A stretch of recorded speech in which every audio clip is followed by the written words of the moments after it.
Everyone, good afternoon guys. तो सबसे पहले हम सीखेंगे यूजीसी नेट का जो फॉर्म है उसको कैसे फिल करना है स्टेप बाय स्टेप।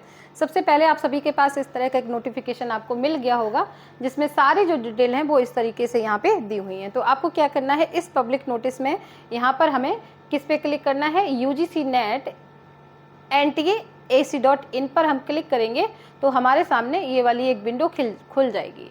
जब ये वाली विंडो आपके सामने आएगी तो आपको क्या करना है, यहाँ पे देखेंगे कि सबसे पहले जो पहला ऑप्शन है रजिस्ट्रेशन लॉगिन, यानी कि हम इस वाले लिंक से क्या करेंगे, यहाँ पर रजिस्ट्रेशन करेंगे। जब हम ये वाला ओपन करेंगे तब हमारे सामने एक तीसरी विंडो खुलेगी, ये वाली। अब मैं इस पर आपको रजिस्ट्रेशन करके दिखाती हूँ। जो लोग यहाँ पे न्यू कैंडिडेट हैं वो क्या करेंगे कि आपके सामने यहाँ पे दो पार्ट में ये विंडो है, दो पार्ट में है। आपको क्या करना है कि आप यहाँ पे न्यू कैंडिडेट रजिस्टर्ड है, आपको यहाँ पर जाके इसको क्या करना है, रजिस्टर्ड करना है।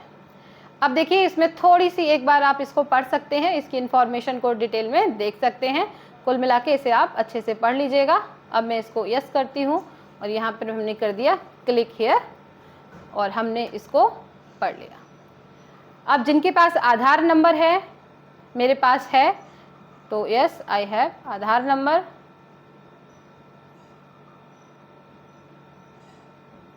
और जिनके पास आधार नंबर है और हम यहाँ पे अपना आधार नंबर सबसे पहले फिल करेंगे। आधार नंबर को यहाँ पे फिल करने के बाद नेक्स्ट स्टेप पे हम करेंगे जनरेट ओटीपी। तो जनरेट ओटीपी करने में यहाँ पर क्या है, थोड़ा सा टाइम आउट हो रहा है, तो इस चीज़ को हम दोबारा से करेंगे। जैसे ही हम ओटीपी यहाँ पे जनरेट करते हैं उसके बाद आपका जो भी आइडेंटिफिकेशन नंबर है वो यहाँ पे आ जाएगा और उसके बाद आप इस फॉर्म को फिल करना स्टार्ट कर देंगे। और ये जो सारी डिटेल है वो हमारे सामने दी हुई है। तो बेसिकली यहाँ पे मेन पेज जो है उसमें हमें अपना नाम, एड्रेस वगैरह डालना है, सिक्योरिटी पिन डालना है और पासवर्ड चूज़ करना है। तो इसको करने के बाद हम इसको सबमिट करेंगे, फिर आगे का प्रोसीजर हम देखते हैं। सारी पर्सनल डिटेल भरने के बाद ये वाला एक नया पेज आपके सामने ओपन करेगा जिसमें आपसे पूछेगा कि इस फॉर्म को आप एडिट करना चाहते हैं या सबमिट करना चाहते हैं। तो candidate name, father name, mother name, gender name, सारी जो चीज़ें हैं वो मैंने चूँकि करेक्ट भरी हैं, तो हम लोगों के क्या करना है कि आपको इन सभी पे यस कर देना है और इस फॉर्म को हम फिर सबमिट कर देंगे। तो इस तरीके से जो हमारा रजिस्ट्रेशन है वो कंप्लीट हो जाएगा।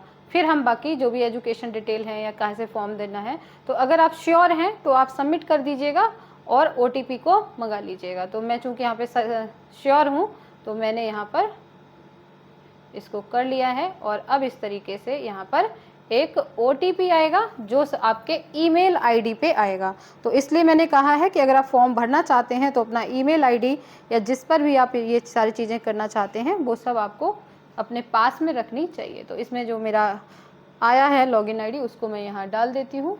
इसके बाद यहाँ पे सिक्योरिटी को इसको वेरीफाई करेंगे और इस तरीके से अब मेरा जो रजिस्ट्रेशन है वो हो चुका है और इसके लिए जो रजिस्ट्रेशन नंबर और पासवर्ड होगा वो मेरी ईमेल आईडी पे आ चुका है। अब इसके द्वारा हम क्या करेंगे, पहले हमने यहाँ पे क्लिक किया था न्यू रजिस्ट्रेशन पे, अब हम करेंगे यहाँ पर एप्लीकेशन जिसमें हम दोबारा से यहाँ पे लॉगिन करेंगे। तो अब मैं आपको एक नया लॉगिन करके दिखाती हूँ। अब जब मैंने लॉगिन किया है तो लॉगिन करने के बाद मेरे पास फिर से एक न्यू विंडो ओपन हुई है जिसमें लिखा हुआ है कि रजिस्ट्रेशन कंप्लीट हो गया है, बट अभी यहाँ पर एप्लीकेशन फॉर्म और फी जो है वो सबमिट नहीं हुई है। तो आपका जो मेन इशू आ रहा है वो एप्लीकेशन फॉर्म को लेके आ रहा है। तो अब मैं इसको ओपन करने जा रही हूँ और इसके बाद हम सारे कंप्लीट प्रोसेस को समझेंगे।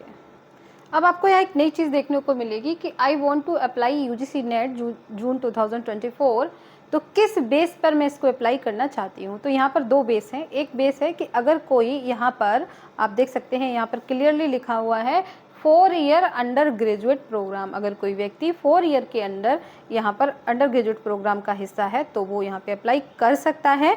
और अगर कोई पीजी के बिहाफ पे करता है तो उसके लिए क्या ऑप्शन होगा। मास्टर डिग्री के बिहाफ पे अप्लाई करूँगी तो लिखा होगा कि मास्टर डिग्री के बिहाफ पे करना चाहती हूँ और मेरा जो स्टेटस है वो क्या है, पास है या यहाँ पर अपीयरिंग है। तो जो लोग अपीयरिंग है वो भी यहाँ पे भर सकते हैं। इसके अलावा आप यहाँ पे अपनी मास्टर्स की सारी डिटेल को कि क्या सब्जेक्ट थे, क्या क्या है, सारी चीज़ों को आप यहाँ पे फिल अप करेंगे।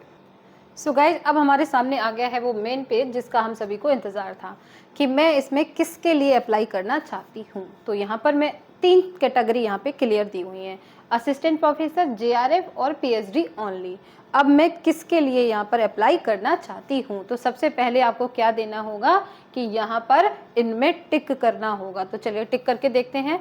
तो सबसे पहले तो मैं यहाँ असिस्टेंट प्रोफेसर के लिए करना चाहती हूँ, जेआरएफ के लिए करना चाहती हूँ, पीएचडी के लिए करना चाह रही हूँ। तो यहाँ पर क्या हो रहा है कि यहाँ पर तीनों में ही ऑटोमेटिकली टिक हो रहा है सभी के फॉर्म में, तो किसी तरह की कोई टेंशन ही नहीं है आपको। ऑटोमेटिकली यहाँ पर अगर आपकी एज यहाँ पे जेआरएफ के अंडर होगी तो आप ऑटोमेटिकली इन तीनों में टिक हो जाएगा। तो इसके बाद हम यहाँ पर क्वेश्चन पेपर का मीडियम की बात करते हैं। सबसे पहले यहाँ पर मैं किस सब्जेक्ट को चूज़ करती हूँ, तो चलिए मैं यहाँ पे सब्जेक्ट चूज़ कर लेती हूँ एजुकेशन। तो education subject code 09। Question paper का मीडियम क्या होगा, तो यहाँ पर ये एक बहुत बड़ा इशू है कि आप सिर्फ हिंदी में या सिर्फ इंग्लिश में ही यहाँ पर क्वेश्चन पेपर आएगा। तो मान लीजिए अगर मैंने यहाँ पे हिंदी चूज़ कर लिया है तो क्वेश्चन पेपर हिंदी में ही आएगा, और अगर मैंने इंग्लिश चूज़ किया है तो इंग्लिश में ही क्वेश्चन पेपर आएगा। ये एक उन लोगों के लिए बहुत बड़ी प्रॉब्लम होने वाली है जो हिंदी और इंग्लिश बाईलिंगुअल में पढ़ रहे हैं।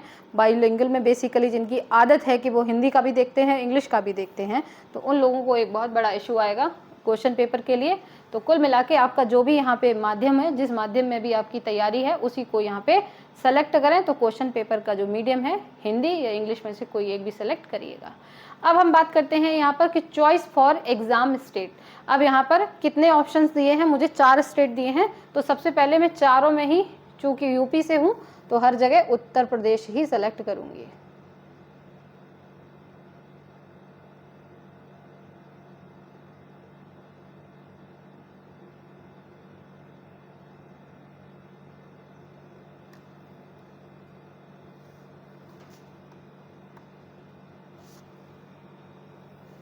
अब इसमें आपका जो भी यहाँ पे सिटी है उसे सेलेक्ट करेंगे। तो यहाँ पे एग्ज़ाम सिटी काफ़ी सारी हैं।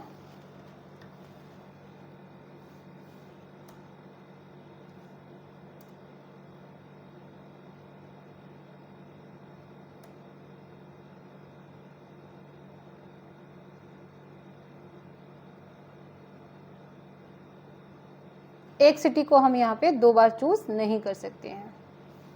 इवन इस बार आप देखेंगे कि बहुत छोटी छोटी जो सिटीज़ हैं जहाँ पे पॉसिबल नहीं था वहाँ पे भी एग्ज़ाम हो रहा है।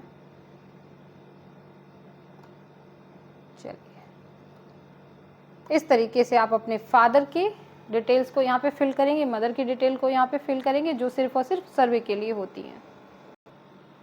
इसके बाद फाइनल हम अपने जब फॉर्म को सबमिट करने जाएंगे तो वो पूछेगा कि ये सारी चीज़ें आपने वेरीफाई की हैं, और अगर आपने कर ली हैं तो आप इसे फाइनल सबमिट कर देंगे, और इस तरीके से आपका जो फॉर्म है वो फाइनली सबमिट हो जाएगा। और सारा फॉर्म फिल करने के बाद यहाँ पर अपना एप्लीकेशन फॉर्म ज़रूर डाउनलोड कर लें। इसके अलावा अगर आपके क्वेश्चन है तो मैं एक बार फिर से लाइव आऊँगी जिन पे हम सारी चीज़ों को डिस्कस करेंगे। So thank you so much and wish you all the best.